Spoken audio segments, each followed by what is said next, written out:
नमस्कार, मैं हूं अंकुर और आप देख रहे हैं सत्यहिंदी.com।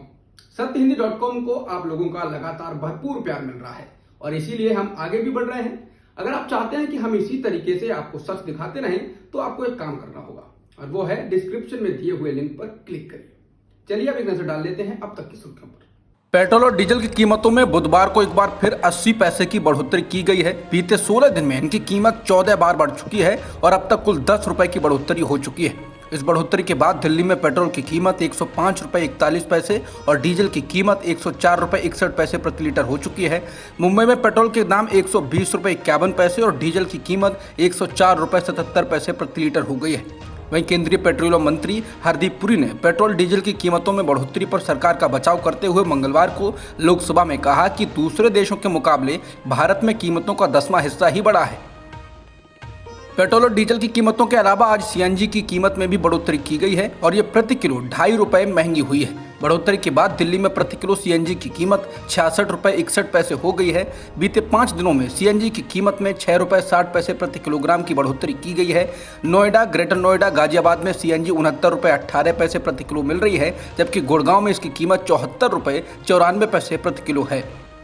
एमनेस्टी इंटरनेशनल इंडिया के पूर्व प्रमुख आकार पटेल को बुधवार को बेंगलुरु एयरपोर्ट पर रोक लिया गया। आकार पटेल उस वक्त अमेरिका जाने वाली एक फ्लाइट पकड़ने के लिए एयरपोर्ट पहुंचे थे। पटेल ने ट्वीट कर कहा है कि एमनेस्टी इंडिया इंटरनेशनल के खिलाफ सीबीआई के द्वारा दर्ज किए गए एक मुकदमे की वजह से उन्हें रोका गया। इस मुकदमे में उनके खिलाफ लुकआउट सर्कुलर नोटिस जारी किया गया था। सीबीआई ने एमनेस्टी इंटरनेशनल इंडिया और उसके 3 सहयोगी संगठनों के खिलाफ नवंबर 2019 में मुकदमा दर्ज किया था। यह मुकदमा केंद्रीय गृह मंत्रालय की शिकायत पर फॉरेन कंट्रीब्यूशन रेगुलेशन एक्ट 2010 और भारतीय दंड संहिता के कथित उल्लंघन पर दर्ज किया गया था। आकार पटेल के खिलाफ जून 2020 में भी मुकदमा दर्ज किया गया था, क्योंकि तब उन्होंने उस वक्त अमेरिका में एक अश्वेत व्यक्ति की मौत के बाद हो रहे प्रदर्शनों की तरह भारत में भी प्रदर्शन करने की बात कही थी।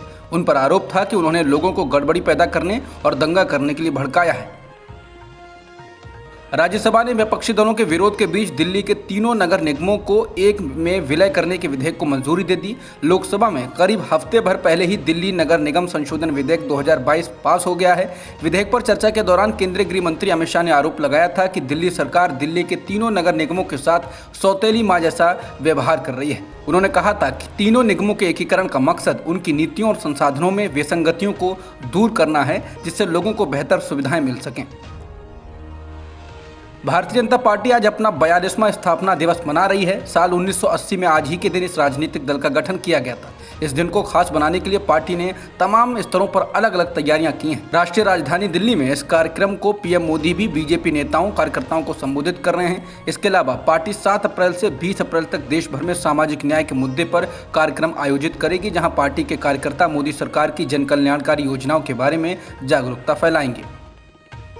अमेरिकी रक्षा सचिव लॉयड ऑस्टिन ने कहा है कि उन्हें उम्मीद है कि भारत आगे चलकर रूसी सैन्य उपकरणों पर अपनी निर्भरता को कम करेगा। ऑस्टिन ने सदन की सशस्त्र सेवा समिति के सदस्यों से कहा, हमें सुनिश्चित करने के लिए भारत के साथ काम कर रहे हैं कि उनके लिए रूसी उपकरणों में निवेश जारी रखना उनके हित में नहीं है। वार्षिक रक्षा बजट पर कांग्रेस की सुनवाई के दौरान उन्होंने ये बयान दिया। ऑस्टिन ने कहा, और आगे हमारी मांग ये है कि भारत उन इक्विपमेंट्स के प्रकारों को कम करें जिनमें वो निवेश कर रहे हैं और बल्कि उन इक्विपमेंट्स को खरीदें जो अधिक अनुकूल हों। उनकी ये टिप्पणी तब आई जब रक्षा सचिव कांग्रेसी जो विल्सन ने एक सवाल का जवाब दे रहे थे। उन्होंने रूस और यूक्रेन युद्ध के बीच रूस पर भारत की स्थिति की आलोचना की थी। यूक्रेन के शहर बूचा के मेयर एनाटोली फेदोरुक ने बीबीसी के एक कार्यक्रम में कहा कि रूस ने अपने कब्जे के दौरान बूचा में लगभग 320 लोगों को गोली मारकर हत्या कर दी। मेयर ने दावा किया कि उन्होंने खुद रूसी सेना को कई लोगों की हत्या करते हुए देखा है। वहीं रूसी विदेश मंत्री सर्गेई लावरोव ने रूस के सैनिकों की ओर से किए गए युद्ध अपराधों के आरोप का खंडन किया। बीबीसी के अनुसार फेदोरुक ने लावरोव के इस बयान पर कहा कि मैं चाहता हूं कि वो बूचा शहर जाएं, मारे गए लोगों के शवों को देखें, उनके परिवार माओं, पतियों, पत्नियों की आंखों में देखें, उन बच्चों की आंखों में देखें जो अनाथ हो गए हैं। बता दें, रूस के बूचा से अपनी सेना वापस बुलाने के बाद से वहां की सड़कों पर आम लोगों की लाशें मिली हैं, जिनमें कई लाशों के हाथ पीछे की ओर बंधे हुए मिले, जिनको पास से गोली मारी गई थी। यूक्रेन के शहर बूचा में लोगों की हत्या की भारत ने संयुक्त राष्ट्र सुरक्षा परिषद में निंदा की है।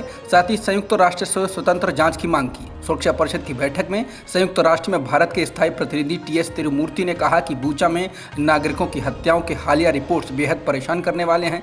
हम स्पष्ट रूप से इन हत्याओं की निंदा करते हैं और एक स्वतंत्र जांच का समर्थन करते हैं। पाकिस्तान सुप्रीम कोर्ट ने मंगलवार को इमरान खान सरकार से जुड़े घटनाक्रम पर कोई फैसला नहीं सुनाया था। इस मामले में आज फिर सुनवाई होगी। सुप्रीम कोर्ट पाकिस्तान ने मंगलवार को अंतरिम प्रधानमंत्री इमरान खान के खिलाफ दायर अविश्वास प्रस्ताव पर नेशनल असेंबली की कार्यवाही का रिकॉर्ड मांगा था।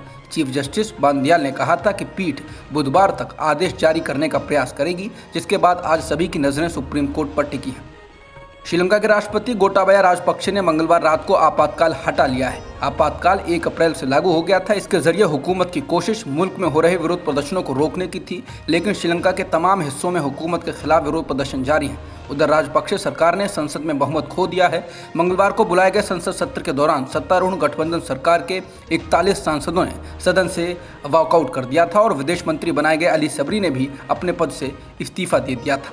वहीं लगातार हो रहे विरोध प्रदर्शनों के बीच नॉर्वे और इराक ने श्रीलंका में स्थित अपने दूतावासों को बंद कर दिया है। अब तक की खबरों में इतना ही। बाकी खबरों के लिए बने रहिए सत्यहिंदी.com के साथ।